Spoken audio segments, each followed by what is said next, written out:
Oh, I can still see it. Beautiful girl. She was quite a sickly baby when she was born. And she ended up being an asthmatic child.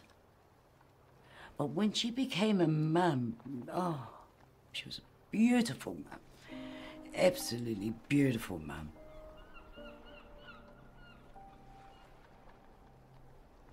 Always smiling. She'd always wave, "Hi, Auntie," you know.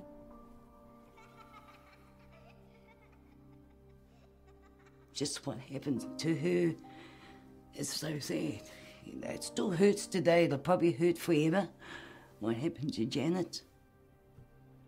Hey, Papa. Hello. You know, one day, maybe the girls are going to ask us and we haven't got an answer. What do you say to two beautiful girls when they ask you what happened to our mummy?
They were a nice family.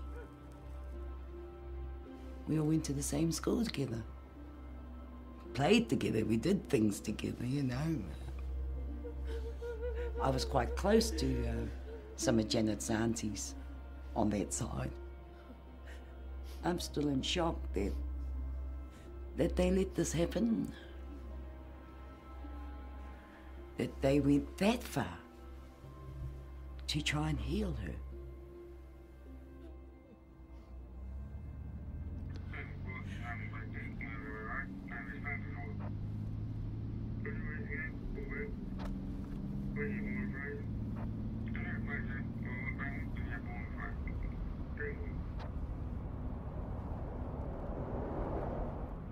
It was shortly after 5 p.m. on the Friday where our police communications centre had a call requesting that police attend at an address in Wainui-a-Mata. My name is Tasha Penny. I was a detective sergeant in Lower Hutt, second in charge of the operation.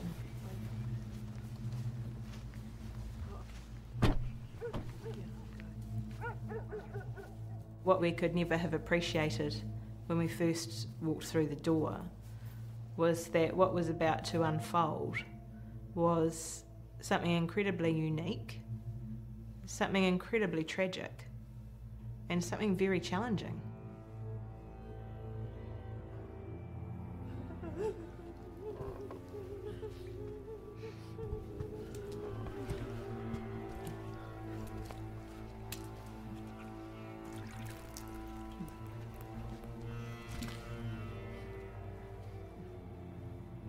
Whenever you work on any case at all, it's a privilege.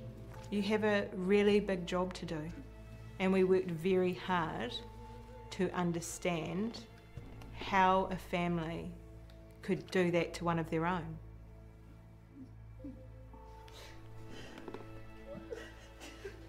There were conflicting stories about how Janet had died. Although some of the family members had said she had actually died hours earlier and from a mental illness or sickness.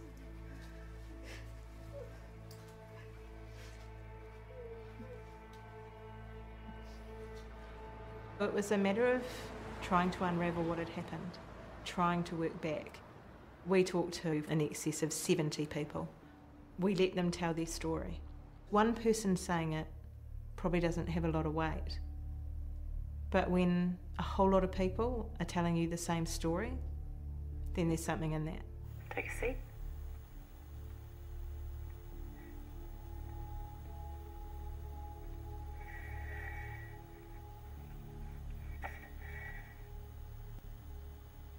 What can you tell me about making a promise?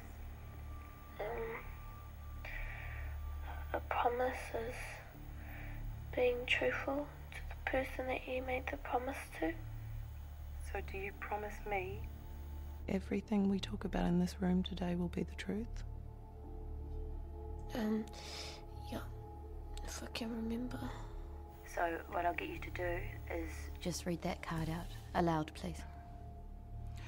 I, Glenys Wright, do sincerely and truly declare and affirm that I will tell the truth during this interview here today.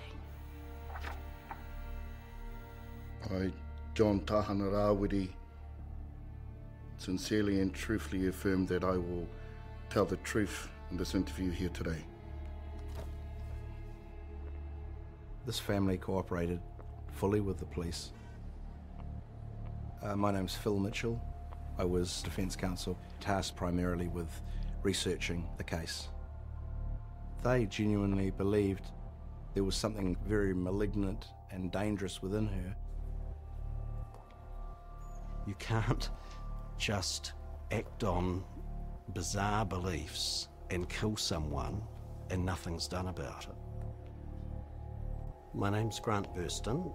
It was my responsibility to lead the team of Crown prosecutors who conducted the case against the people charged in relation to Janet's death. What have you come to talk to me about today? Things that happened last week about Janet Moses. Should we start there? Just from the 21st, when we were at the Palazzo Hotel.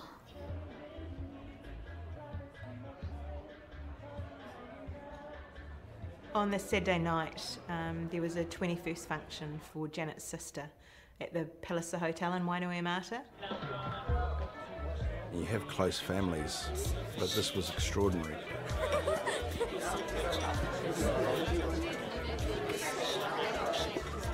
A close-knit family might be a family that gets together for lunch every Sunday, but these people, they lived together, they had their own family sports team, they socialised together. I can remember numerous times during the trial people saying their best friends were their cousins. They did everything together.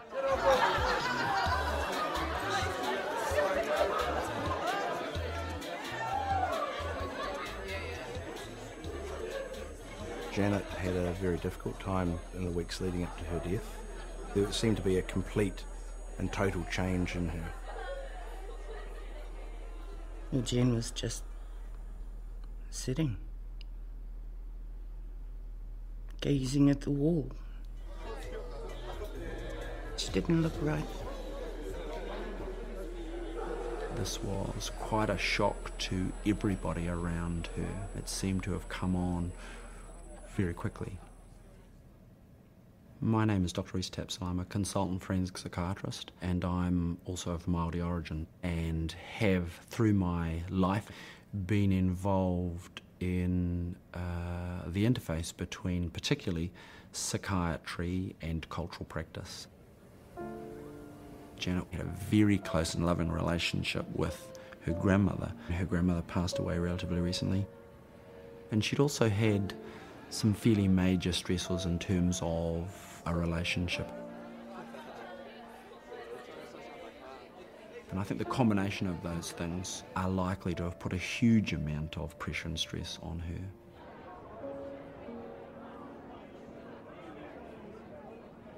Who is Shane?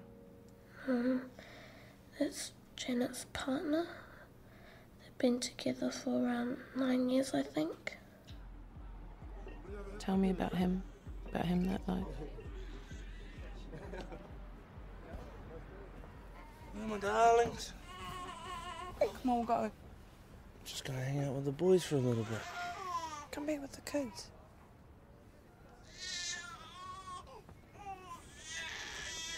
Love yous.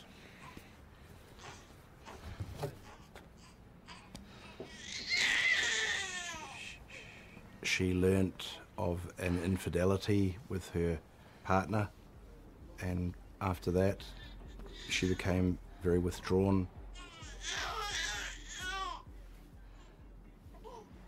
Did you drop Janet off somewhere? We went over to Jan's auntie's and we ended up staying the night there.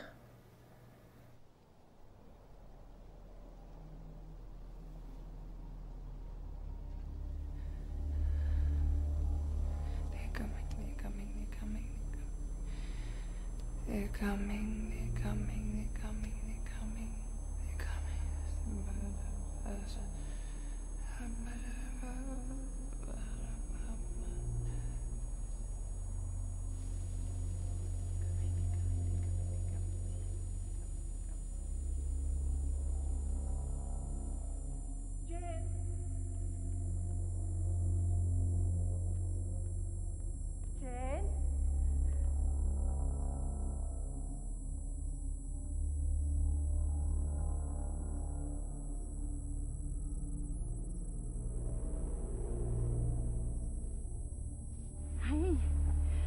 Come on.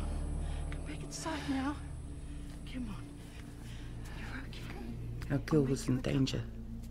We decided to take her down to my brother Johnny's and get the family together for a hui to discuss her, why she's not acting right.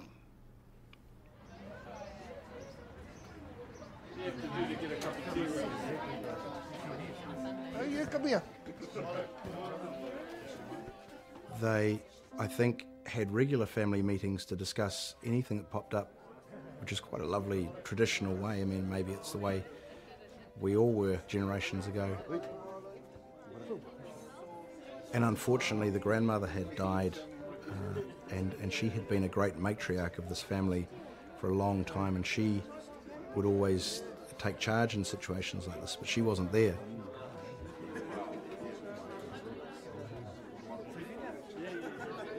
At those meetings, is there someone who's in charge or does the talking? How does that work? Oh, yeah, that's John. He's like the head of our family. Where everyone put their ideas together to work out what the problem was with Jen.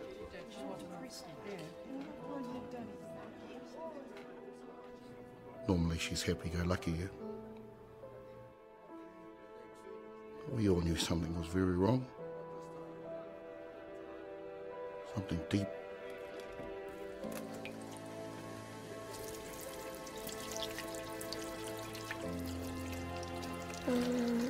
She didn't have no tears, nothing.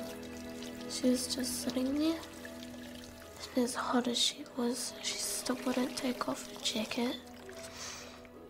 People were just coming up to her, saying, "I'm sorry if I hurt you in any way," stuff like that. "We're all here for you, we all love you," and everything.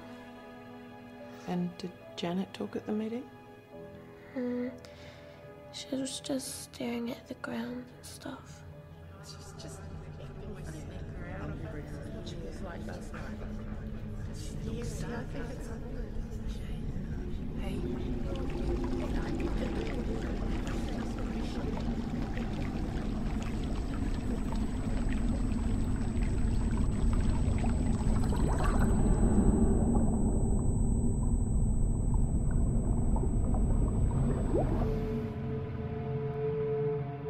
It's very difficult to be certain about what was actually happening for Janet, but all of the evidence that I saw suggested that she was becoming psychotic and that she was having extreme changes in her mood. It's very common for people to incorporate the things that others are saying and the things that others are doing into their psychotic beliefs. And that reinforces for people around that person the way in which they might have understood that behaviour. You can imagine then how it's very easy to get into a bit of a vicious cycle. But it's important to remember that whilst I might have a particular medical paradigm of the way in which I view and approach mental illness, not everybody shares that paradigm. Ko Putawaki tōku maunga. Putawaki is my ancestral mountain. Ko 𝐂𝐨𝐩𝐲𝐫𝐢 tōku iwi. 𝐂𝐨𝐻𝐻 is my tribe. Ko Iramoko tōku marae. Iramoko is my marae where I live. Ko Paurotangaropo tōku ingoa. And Paurotangaropo is my name. I've had the privilege and honour to be a cultural advisor to the Prime Minister of New Zealand, the Right Honourable Helen Clark. We can only run so far from the spiritual world, and from a Māori point of view, we are both spirit, ira atua, and human, ira tangata. Over the last 200 years, there has been a process of colonisation where a lot of our own beliefs and values have been replaced. It's important to hold fast to traditional Māori beliefs, Māori culture, Māori customs and practices, in particular, Māori spirituality. Those that are believers, those who have a knowledge and recognition and respect for the spiritual realm, know there are things in the spiritual world which are positive, and there are also spirits that are of a negative nature. What else was talked about at the meeting?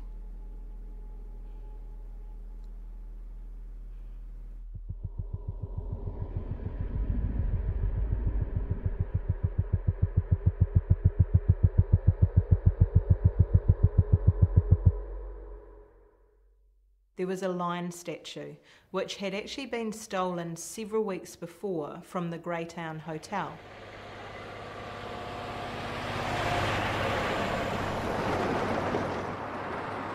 Jan's sister, she had taken a tonga from Greytown, which was a lion, a white lion. It's so heavy. Oh, these are muscles. My recollection is that they stole the lion because they thought it would be a meaningful symbol to have decorating the house. John had a tattoo of a lion. The lion, in fact, was one of the family symbols and a symbol of their sports group. My name is Heather Kavan. I'm a lecturer at Massey University. I research extraordinary religious experiences.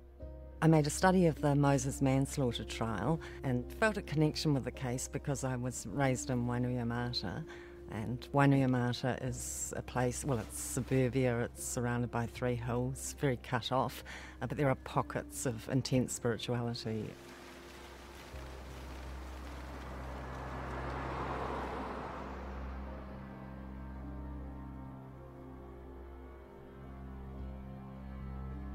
Kia ora, my name is Tamati Keynes.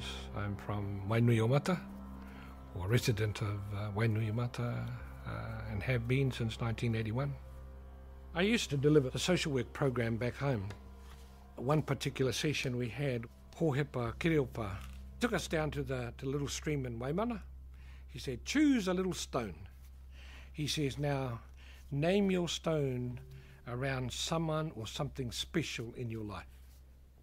So we all did. And then Hohepa conducted traditional karakia. I named my taonga after my kuia, who's in this photo, Te Hiri.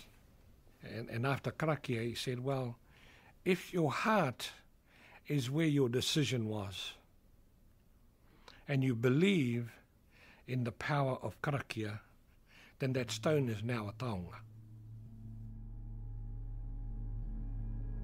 In the case of the lion, Janet believed that there was something wrong. That condition is in the eyes of the believer, not in our interpretation and translation of what we think it is. It is what it is. Family members accompanied Janet to the small flat in 𝐂𝐤𝐿𝐼𝐻𝐼, which was actually the home of her grandfather.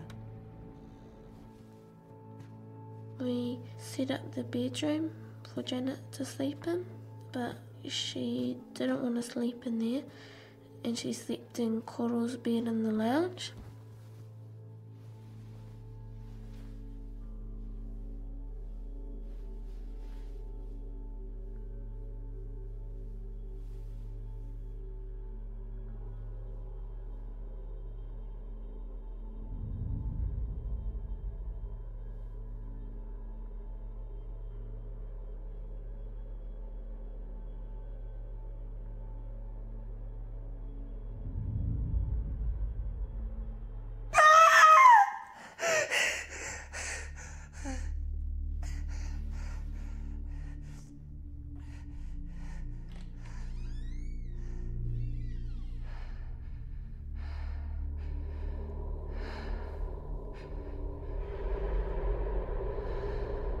I was brought up to know about spirits and all of that.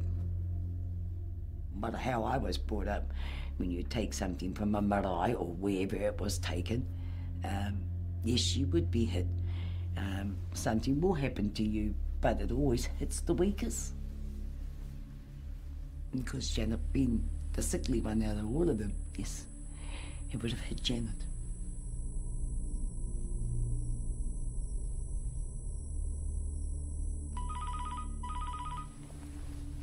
About midnight, Galen rang. Says we've got to get round to Dad's because Sister Ollie, Janet's mum, she was starting to get scared.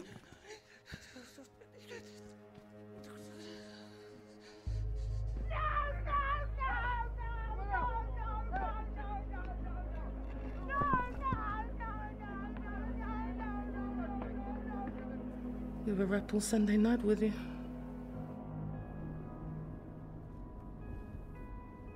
They contacted an uncle, Jimmy Rahi, a tauhanga, a Maori priest, if you like.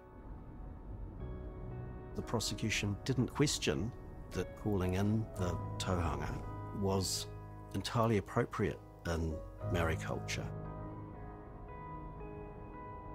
Tohunga is the medium between the spiritual and the physical. The access mundi. It's like consulting the pastor of a church.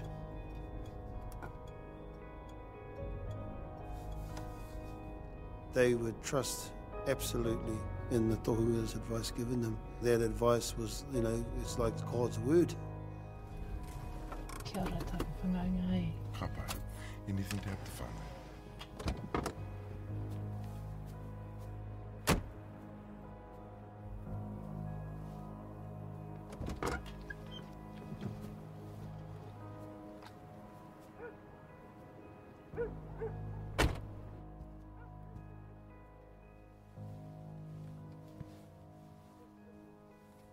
Mino e tata.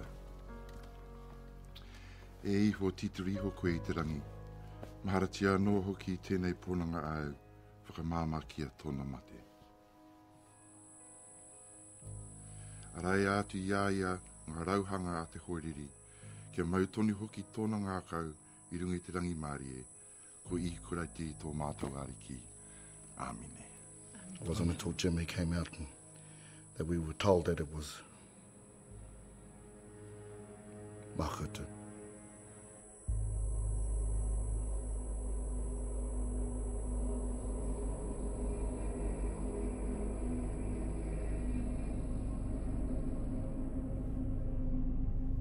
Tell me about the curse. What do you mean when you say the curse?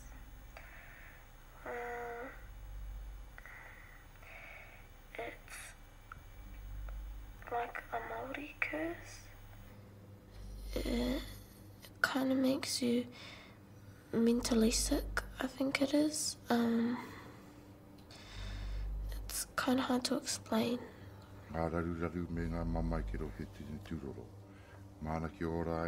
Makutu is not something that might be regarded as an oddity. It is simply part and parcel of a Maori understanding of life. In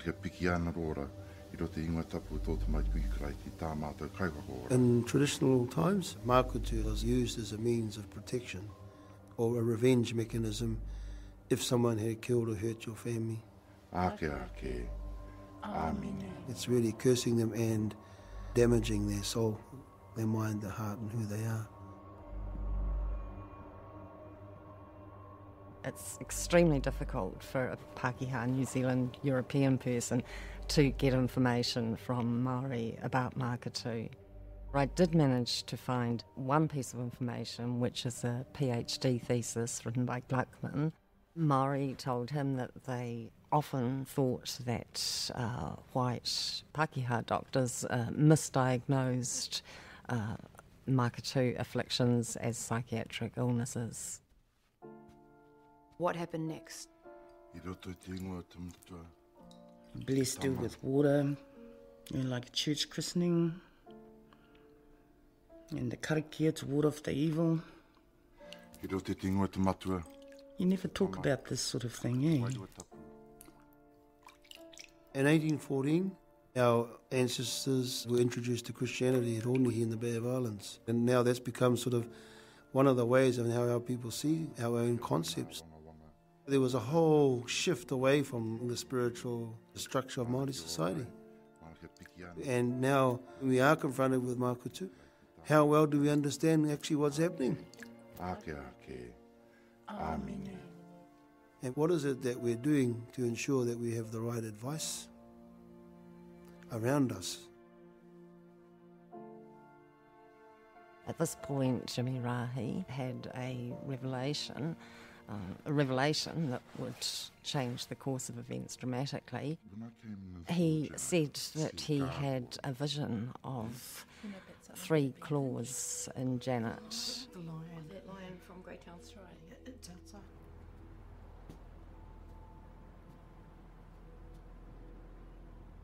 He advised the family that they had to return the stone lion to Greytown because it had a mate there that was missing it, and that it was very important that they were reunited.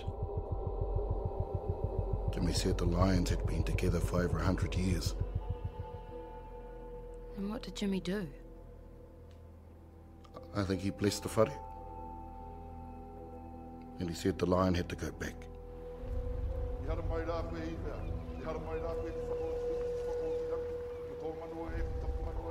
A spiritual possession is a very serious matter. It's a life and death thing, isn't it? The tohunga's role is to protect life, to look after the spiritual and protect the family.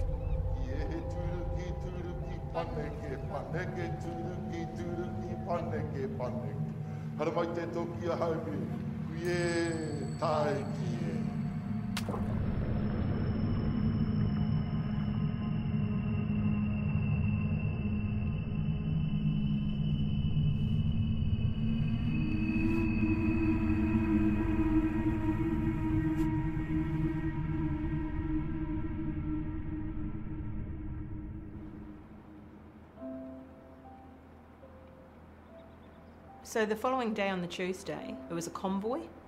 About 8 or 9 vehicles went over to the Wairarapa from Wainuiomata back to the Greytown Hotel. From that point on, many of them didn't, in fact, even go to work for a week. They were with her all the time. They kept watch over her. They were dedicated to her welfare. Janet was there, Timi Rahi was there, Janet's namesake, her paternal grandmother was there, and we know that because it was an incident that alarmed a lot of people.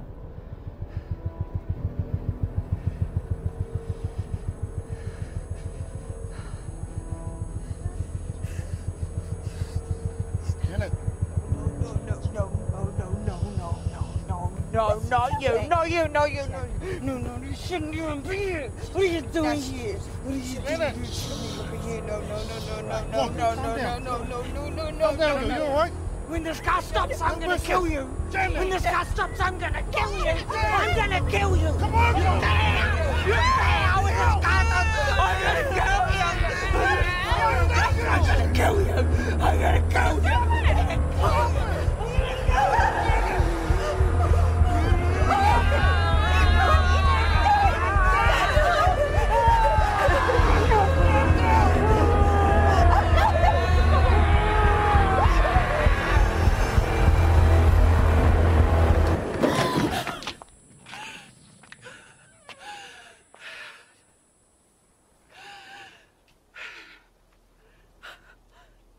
And what happened over at Greytown? We parked outside of a pub. Mm-hmm. And we walked around the back and the lion was taken out.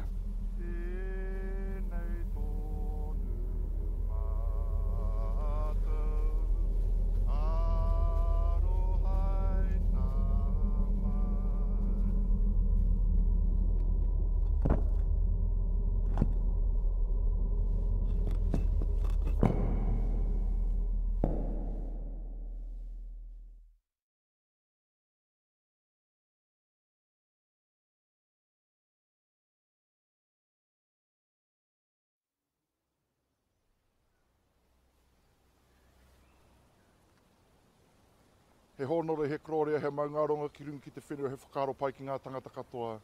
Āmine. E tō mātou matua nui te rangi, ke tapu tō ingoa. Ke tae mai tō rangatiratanga, ke me te tāu e pai ai ki rungi ki te whenua, ke rite anō ki tō te rangi.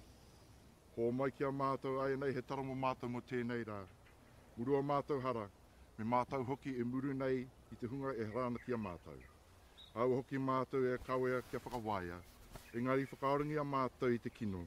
Nō hoki te rangatiratanga, te kaha me te krorea. Ake, āmine.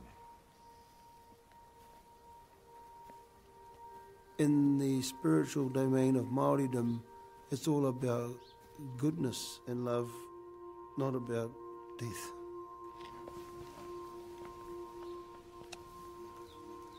It's done now, girl. I believe within my heart, they would know within their family. You're all right, girl. That through the power of prayer, through the power of goodness, all these curses can be lifted.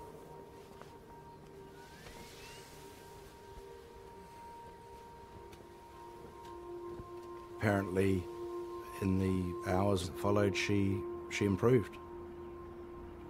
Everyone felt like there had been quite a weight lifted and things were going to improve from that time on.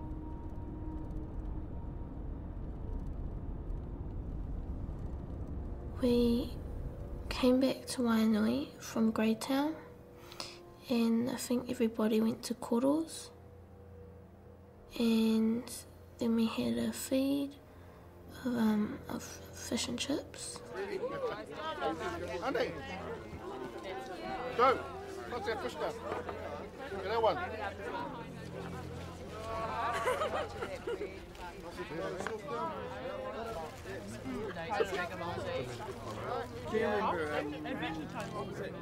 The tahunga said to them, well, you know, I've done what I can now. You've returned the lion and she looks much better. I think this is one of the tragic turning points of what happened. Ma Jane, ki te whakatai te tuatai, ki te manaki e ia no hoki. Ma koutu te whānau katoa ki te hāpai aia. Muri ake tēnā, ki te pai aia. What Uncle's been saying is that Jan needs to rest and to look after herself. Out of the 3 things that were in her, I think 2 of them were to do with the lion and the last one was to do with her and Shane. It had to do with her partner. She was getting mental and verbal abuse from him. Uncle Jimmy said that he'd done his part, but he wouldn't do the relationship with Shane part. That was for the family to do. Now, unfortunately, some scheduled medical treatment required the tōhanga to be hospitalised for a number of days, so that took him away from being able to be brought back in to help the family when things didn't go well. We were a close family, and we always get together to solve our problems. And the people who've passed on are always there to guide you.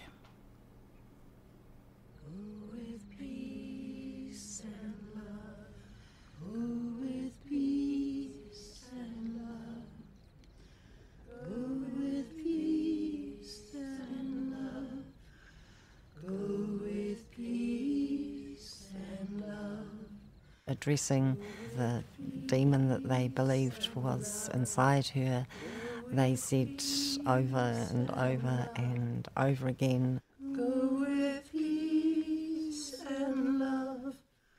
Go with peace and love. You're coming. You're coming. You're coming. The money. That's the money. She was trying to tell us something. It was like a jigsaw, trying to put the pieces together to work it out. And then when we did, it would write itself out.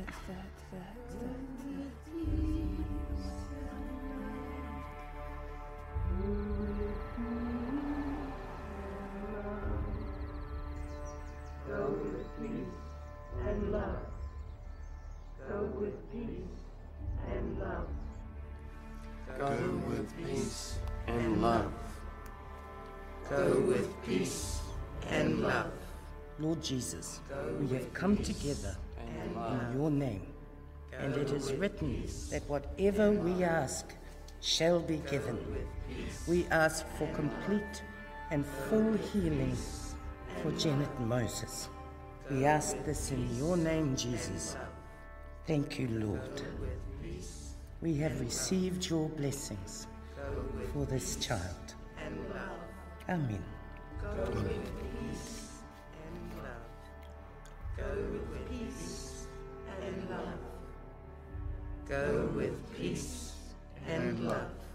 Everyone to do their waters and clear themselves first before the karakia. Jen in the middle of the circle, surrounded by everyone holding hands. Say the karakia. Jen's waters to be done. Go with peace and love. Drink a cup. Go with peace and love. This family had a long association with water. They had rituals which they'd learnt from their grandmother, and they used to talk about, I can remember during the trial, they would talk about doing their waters to safeguard themselves. Everyone must believe in their heart that this will happen. Not just in their heads or saying the words. It takes just one person not to believe in their heart, and it will not work. But they all seemed to do it, and the defence generally was she consented to being involved in this process, and they, the participants, genuinely believed that what they were doing was to help her.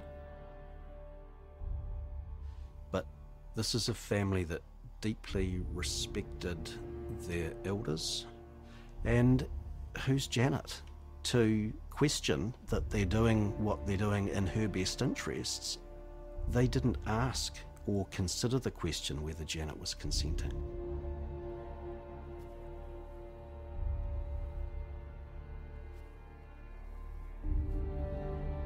She could have said, no, I don't want any part of this. From time to time, she was sitting outside having a cigarette with her cousins. She could have just got up and walked away.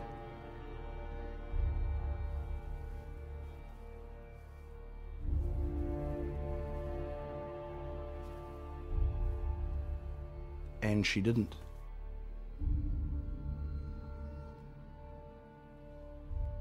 There were two Janets. There was the Janet who went outside,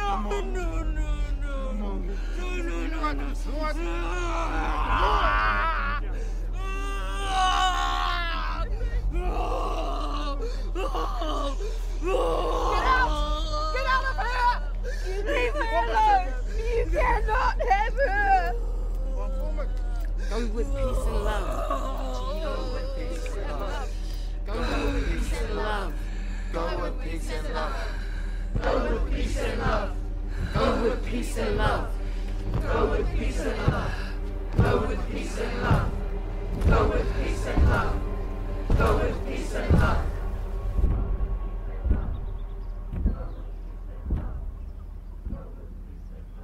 My name is Viv Babington, and I live right opposite the house. You can hear everything. Chanting inside and the stomping, boom, boom, boom, boom. Over here, you know, it was deafening here. Mind you, there's so many people. There was heaps of them. That place was chock-up, man. But some of them couldn't get in. We don't want your co-martyrs and you fellas coming around this house. We got Janet. We'll look after you. No. One of Janet's paternal relatives suggested, let's get in another tauhanga. The Rawari family didn't want to do that. Certain ones weren't allowed at the place where Janet was. Certain ones weren't allowed in. I'm talking like ministers and all of that. I mean, why? These people could have helped. Well, John come pass. He's our co-martyr, John Funny. He come pass. They wouldn't let him in the house. It's bloody sad, because John would have got other help. I'm sure. He would have got other help. I'm not a minister, but I normally do that to bless people who are sick. That's why I went up there. But a lot of those fellas, they weren't too sure what was happening. A lot of people want to know more about their culture. They want to know more about their culture. But they don't know the language, and they don't know the protocol, and they think they're going to do this, they're going to do that. If you don't know it, well, you do it the wrong way, well, that's what happens.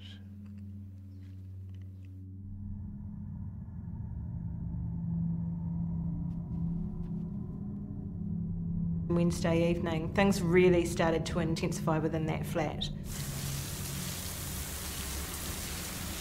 There's mixed testimony over why Janet wanted to be in the shower.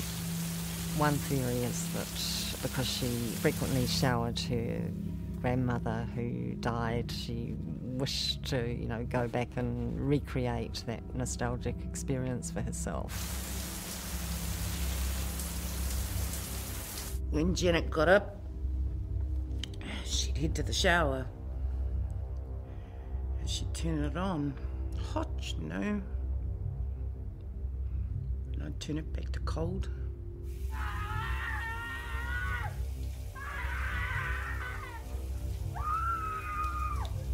They were saying that was our weapon kind of thing against the demon. Mm-hmm. Was cold water. Keep the water cold! Keep it cold! No, girl! We love you, girl! It's all good, Come on, girl! We love you, girl!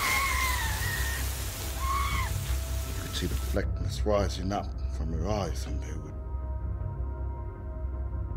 just get real big. Come on, girl! Don't fight us! Come on, I love you! I am really cold. But who said evil spirits don't like cold water? thought it'd come right.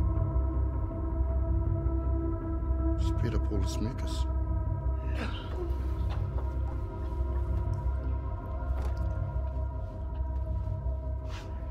It was wiped up with using a towel, and then it was decided that the marketer was on the towel and that no one else could use the bathroom where the toilet and shower were located.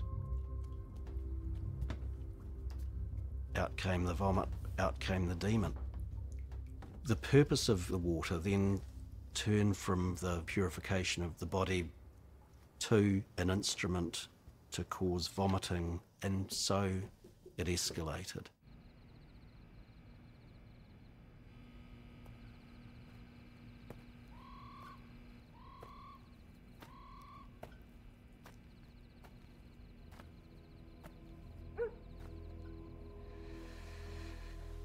Janet! Janet! Predator.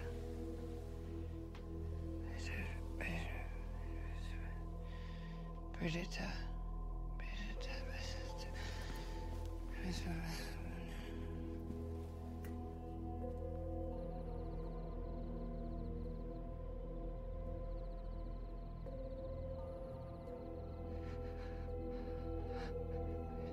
So Shane was around. Did Janet want to see him? We had asked her. She couldn't make decisions for herself.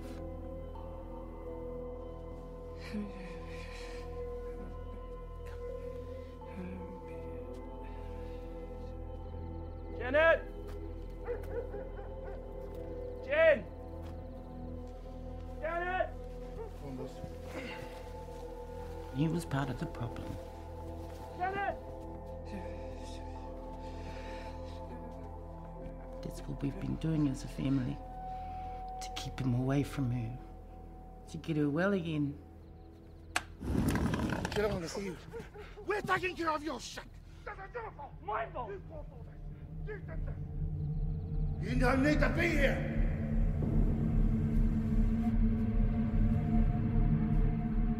It started a downward spiral, if you like.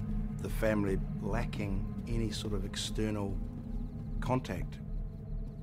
It was so closed and insular and suffocating.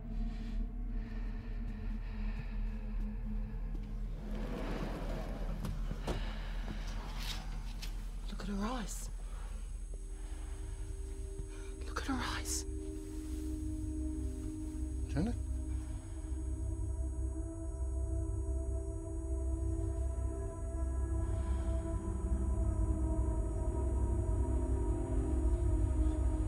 Havana, come on.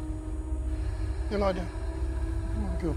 Whoever wasn't in their valley at that time will never understand. Come on, girl. Come on, girl. Come on. Come on. Calm down. Go with peace and love. Go with peace and love. Go with peace and love. Go with peace and love. Go with peace and love. Go with peace and love. Just imagine the pressure, the fear, the anxiety, the panic.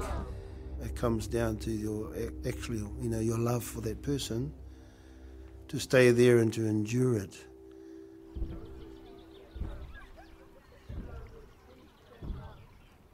Go with peace and love. Go with peace and love. Go with peace and love. These people were so sleep deprived. Some of them hadn't had sleep for 4-5 days. Go with peace and love. Go with peace and love. They just carried on doing their thing. All of us here. We're used to the quietness of the place. Not all that noise. But what can you do? No one called the police. Pull the curtains and no, I've seen enough. That's it.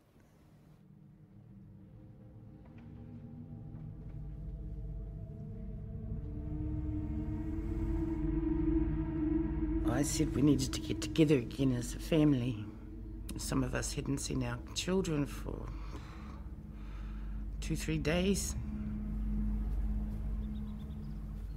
There was about a dozen of our babies.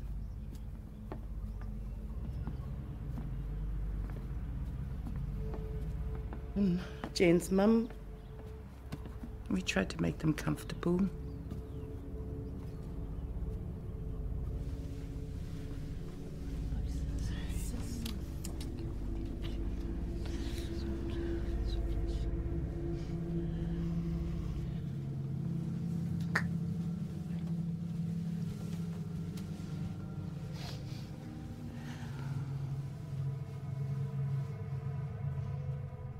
She kept wanting to go to the shower.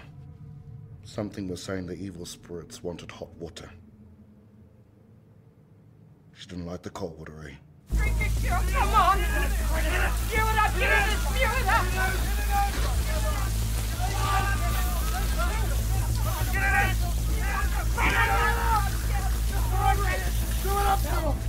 We were in there with her for ages. Felt like bloody hours.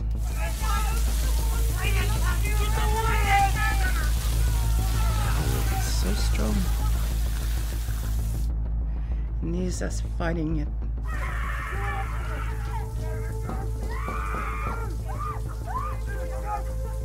And her father was there then too.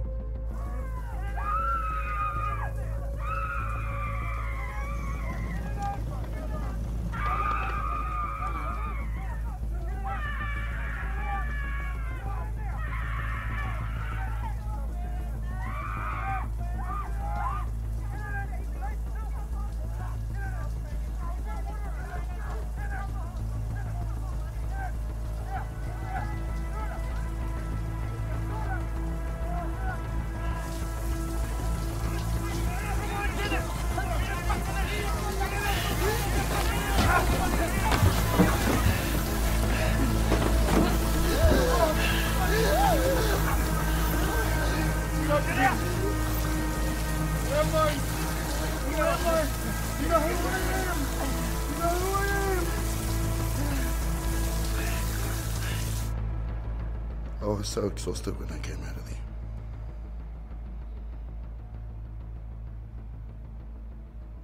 It seemed to go on for ages. Yeah?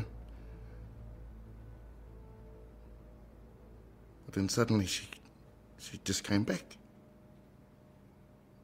Good as gold. Like the Janet of old. Good as gold. You need to come home with me, Bob. Several times 𝐂𝐨𝐲𝐲𝐫 Moses asked Janet to leave with him.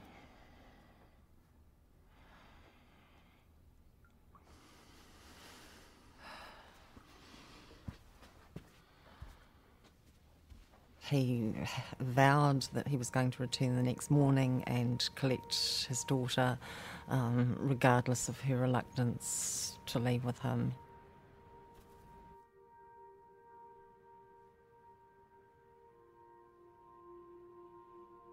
When things calmed down, we got our baby back in the bed.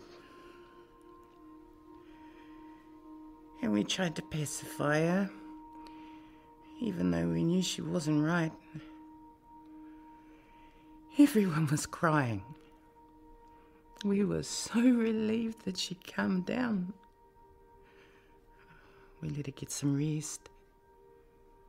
We felt that she was coming back to herself. We sat around waiting for her to wake up.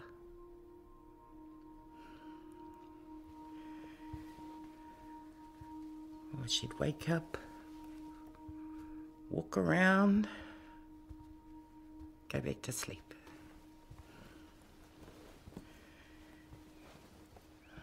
But then it changed again.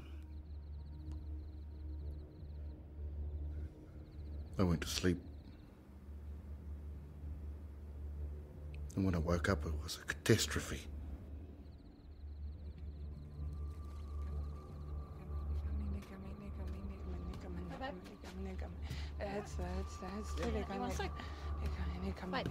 Janet, you all right? Janet. They're coming, they're coming, they're coming, they're coming, they're coming, they're coming. They're coming, they're coming, they're coming, they're coming, they're coming, they're coming, they're coming, they're coming, they're coming, they're coming, It was at that point Janet made quite a large change. She said that she wanted to lay down her life for her family, to sacrifice herself during this imminent battle. They're coming, they're coming, they're coming, come on, come on, they're coming, they're coming.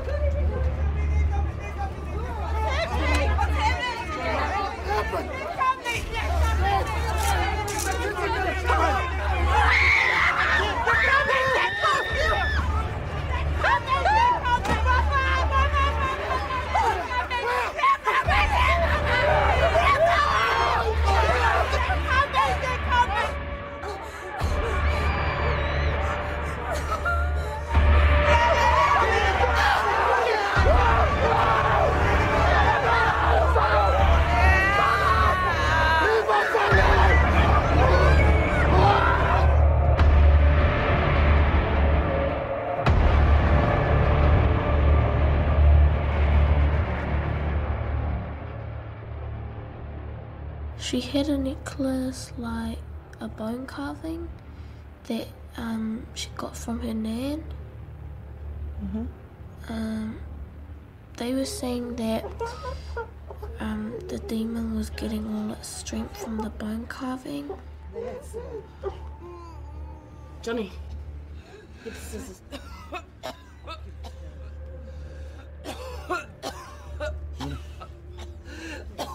Okay.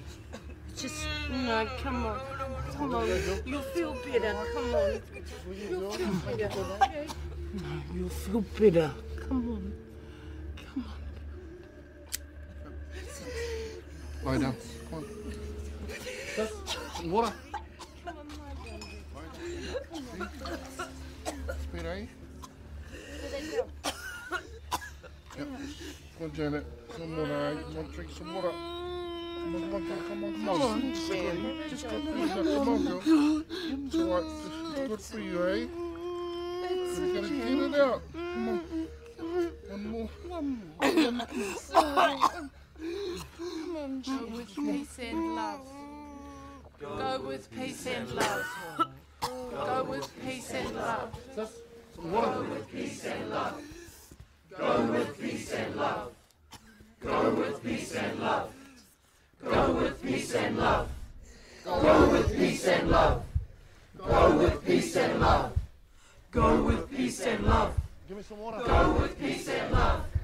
Go with peace and love. More water. Go with peace and love. Go with peace and love. Go with peace and love. Go with peace and love. The children had no access to the bathroom. In fact, nobody had any access to the bathroom.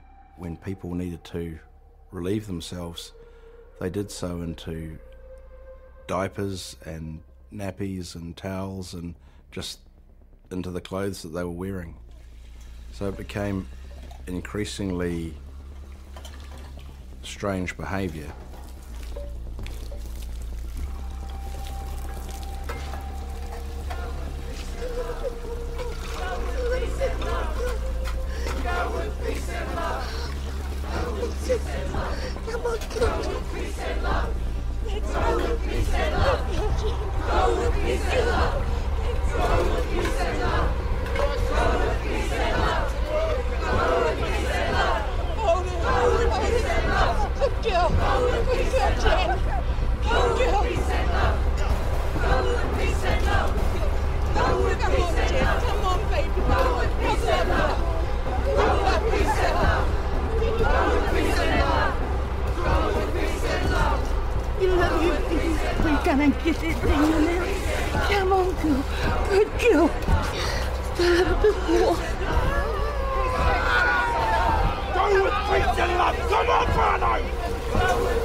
Janet that was fighting them. It was the demon inside of her. And the demon, it was like pretty feisty and everything. I can remember her saying, oh, or like, fuck this. Go with peace and love. Go with peace and love. Go with peace and love. Go with peace and love. Go with peace and love. Go with peace and love.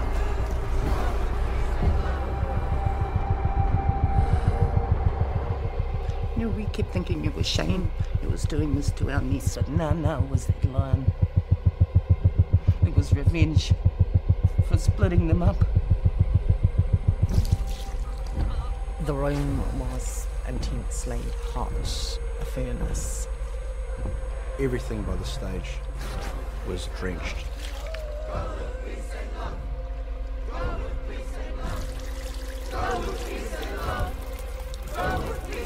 Water was rising in the kitchen. I stuck a steel to put a hole in the floor.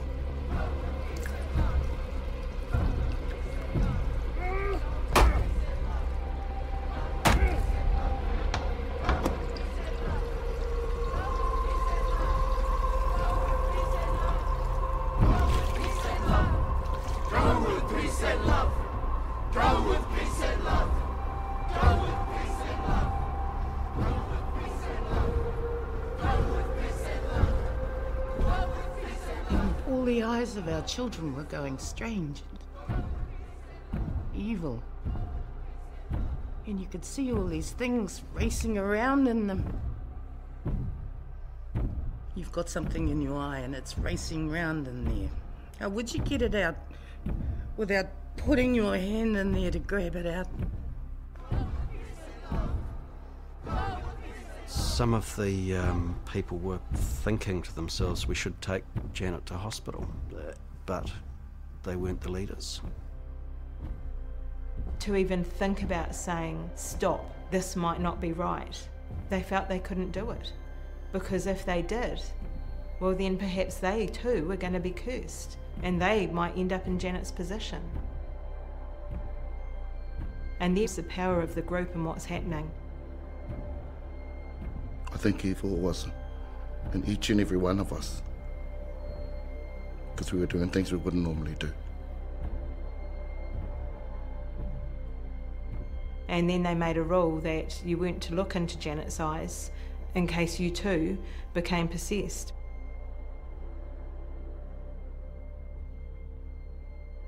And was Janet talking? Did she say anything? There was one part where Janet goes, Auntie, stop, just let me have a breather.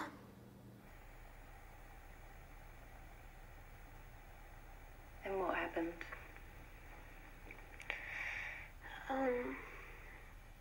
They were doing Joshy and trying to make him, spit up all the yucky stuff in him. Then I remember they did it to Maz, did her. And then I remember they done it to me too. I don't feel like they were trying to hurt us. They would have had their reasons. Get off me! Fuck off!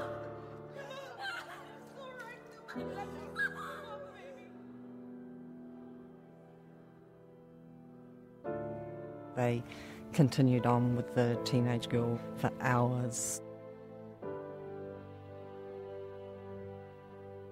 She finally broke free at the same time that Janet also managed, with over half a dozen people holding her down, to break free.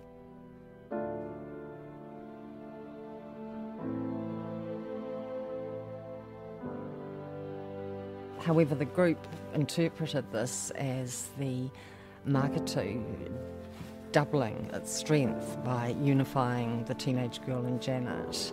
And so these young women who had broken free were pulled back.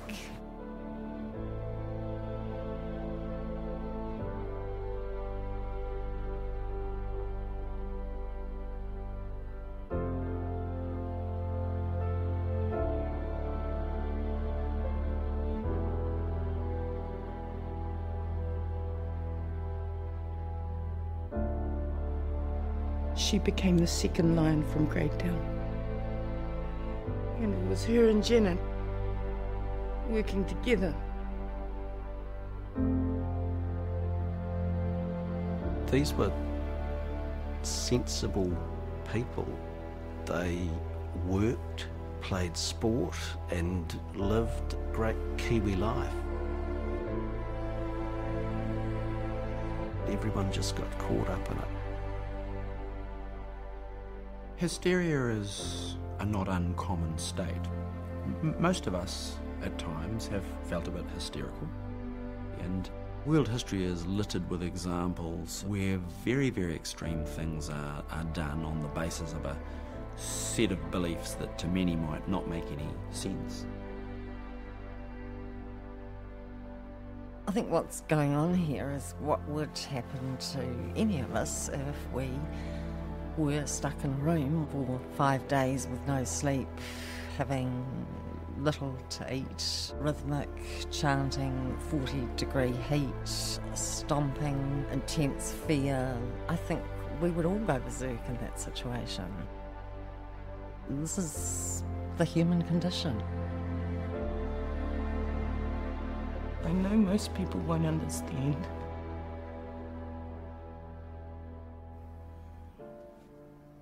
Makutu is evil. You have to find a way of putting it right to get the person back to normal again.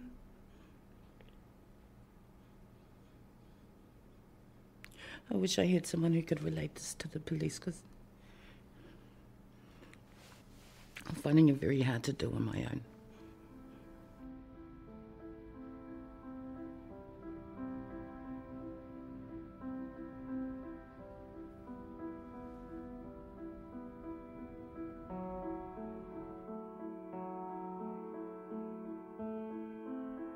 The mechanism in dying through drowning on dry land or through immersion in water is the same. The water gets into the lungs.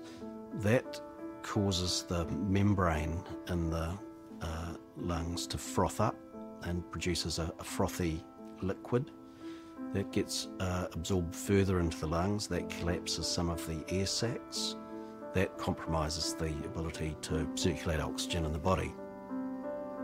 Vocal cords go into spasm, the heart goes into abnormal rhythm. She swallows her tongue. At one point, her jaw locked, and instead of thinking, gosh, we've gone too far, the participants thought that her jaw had been locked by the marketu to stop them from getting even more water into it. So they've prized her jaw open and she died.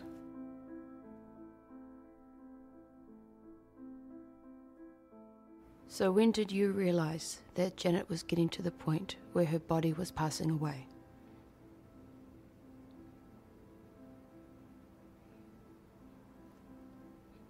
I didn't. When did you notice she'd passed? I still didn't.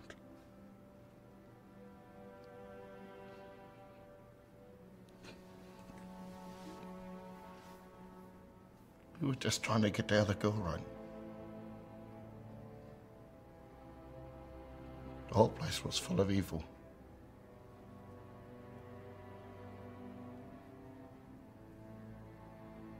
I tried to do CPR.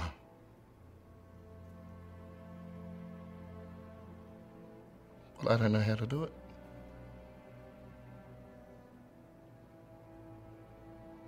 And I turned to my wife and I said,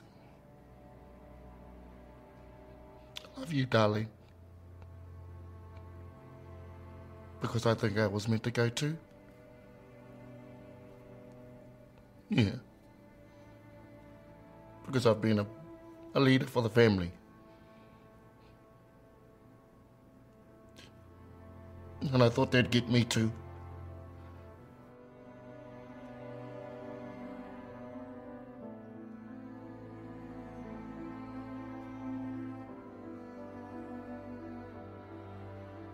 Jane was on the floor with all my brothers and sisters around, trying to bring her back to life.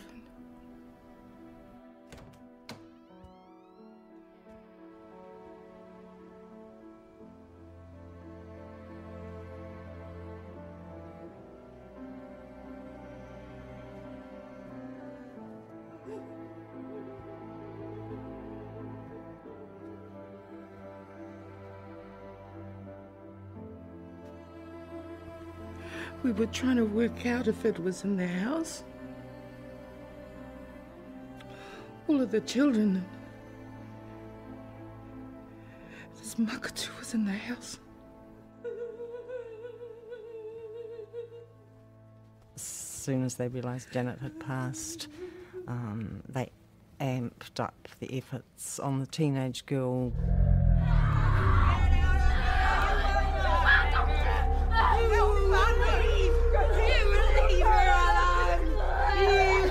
We've lost one, don't let us lose another. That went on for some hours after Janet had died.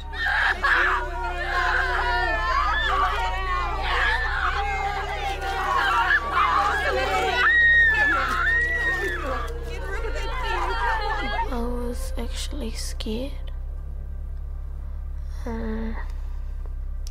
I said, you're scaring me? And then she said, well, you're scaring me? Yeah. They were trying to hold down my arms because I was like scratching and punching and kicking people. And how come you tried to do that? I think it was because of the demon inside of me. I just went pretty psycho. Did you say anything? Can't exactly remember, but it was going something like, stop you fucking drowning me. Something like that. Gonna die. It's just when it went to blank. It just went to blank, and I think that's when they nearly lost me. When it went to blank.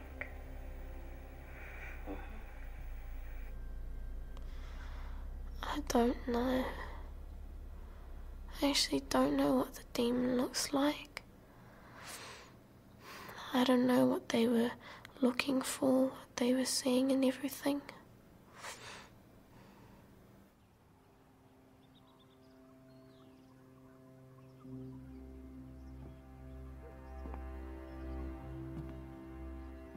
About lunchtime or late morning, one of the local marae kamatua was telephoned and he went round to the flat.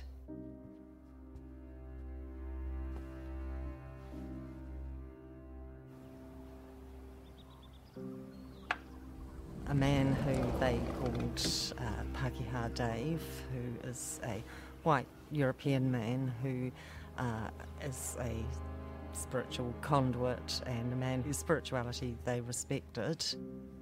He said he felt a sense of evil and a spiritual message came through to him, seemingly from the deceased grandmother. It's gone.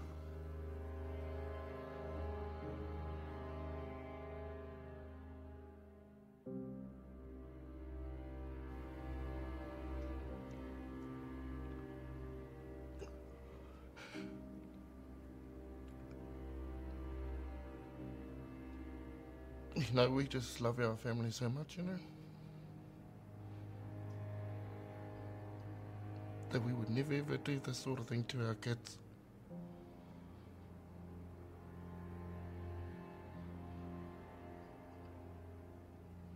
Tonga says that Mum's very angry because we had the kids bottled up in there for, I don't even know how long for.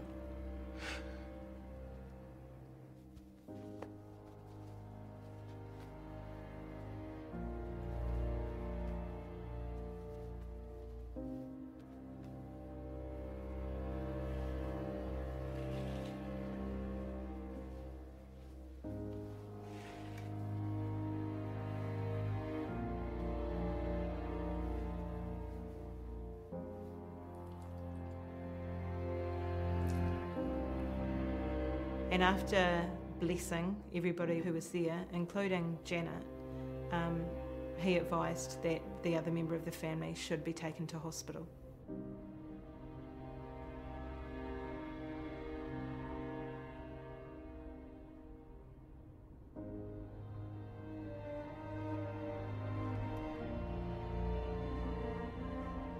It was a desperate plea from a 14-year-old girl. Stop it, you're drowning me, as relatives forced water down her throat during an exorcism. Mo te kohurutanga o Janet Moses. Nā toko rima mo te kohuruia Janet Moses I te tau 2017. Janet Moses died during a makutu. Killing a young mum. Killing Janet Moses. During an exorcism. Exorcism ceremony. This has been a very controversial case. Torture and death are just not acceptable. It does it. Got a lot of humbug. This is voodoo stuff. Hyperarousal dissociation. A book by its cover. Witchcraft. The media jumps on it. Family members desperate to hide the faces of the accused. Don't fucking take photos, man. We're in enough fucking tragedy as it is, okay? Janet was a young mother who lost her life. It is absolutely critical that we understand how this happens and inevitably hold people to account for what has happened.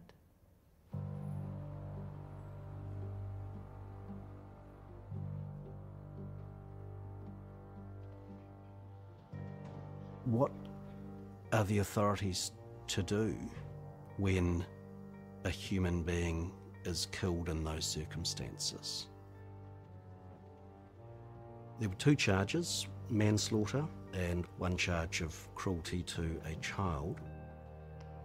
There is no suggestion whatever that any of the people charged or Janet had been using drugs.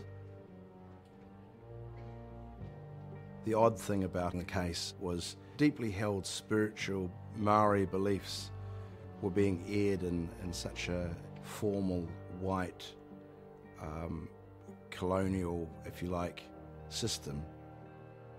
The court bent over backwards to be sensitive, but when they described what had happened, it was like reading a scene from the Salem witch trials. The family belief was based on misconceptions and misinformation. None of the expert witnesses had ever heard of pouring large volumes of water into the person afflicted as a way of dealing with the makutu. And as it turned out, the lion was one of a pair of concrete garden ornaments that had been purchased new by the owner of the hotel. He had smeared yogurt on the statues to try and weather them and make them look older than they were. But they certainly weren't objects of antiquity at all.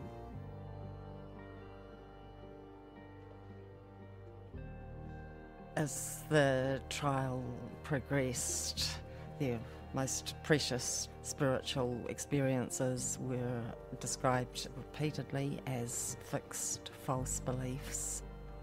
It just got to the point where I couldn't look at them. It would make me cry.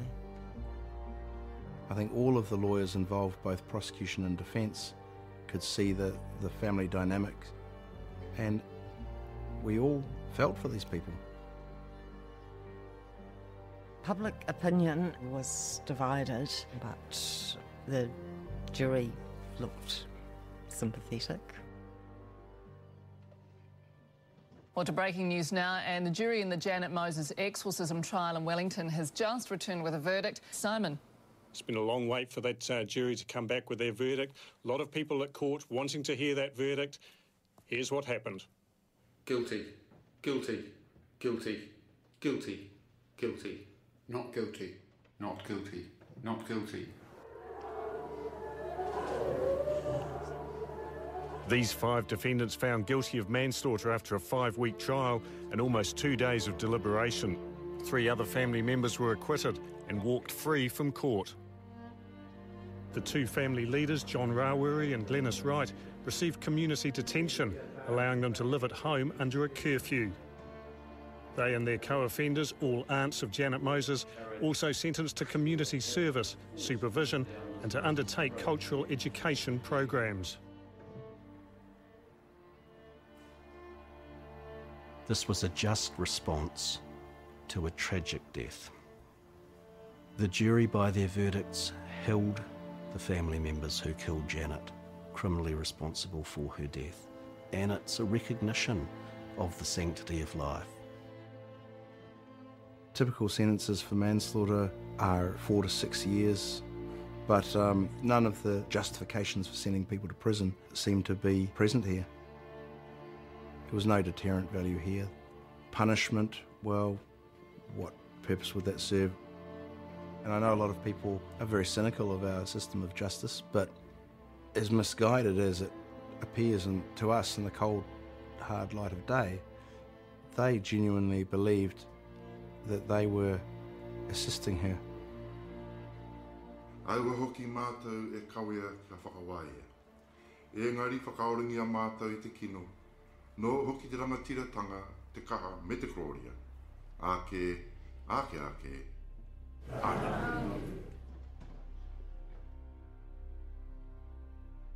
Must have been another week after. We'd have a meeting at the marae. And we all decided to knock the place down. Knock it down. Wow, it was sad to see that, man. It's bloody sad. Every morning you get up and I look straight out my window and see nothing. See nothing. Yes, bloody real sad news.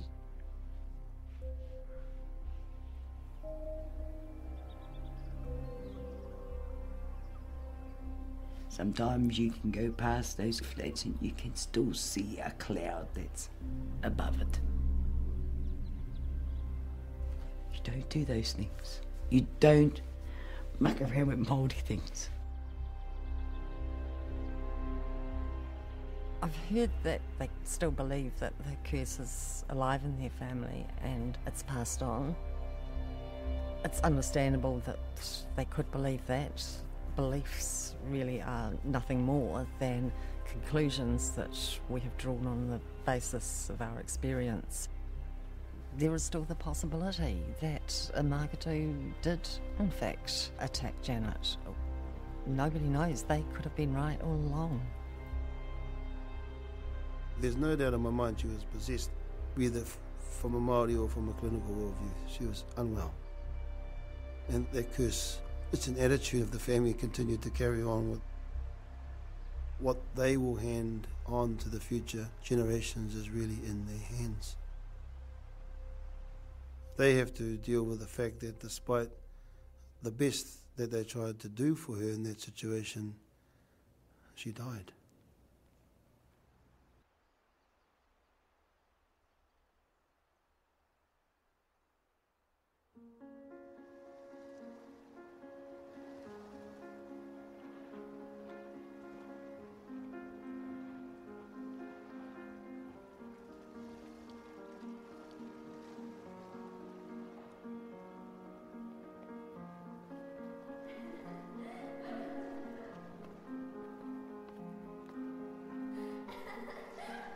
I didn't know Janet.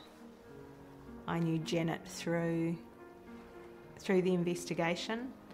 So you only ever know Janet through the eyes of other people, from what they tell you. But as a mother myself, It really resonated with me. We had 2 young children who, for the rest of their lives, don't have their mum. In fact, they were so small that the only memory they will ever have of their mother is memories that other people give them of her. She was a wonderful mother. That's what I would tell them. How much she loved them and how much she cared about them.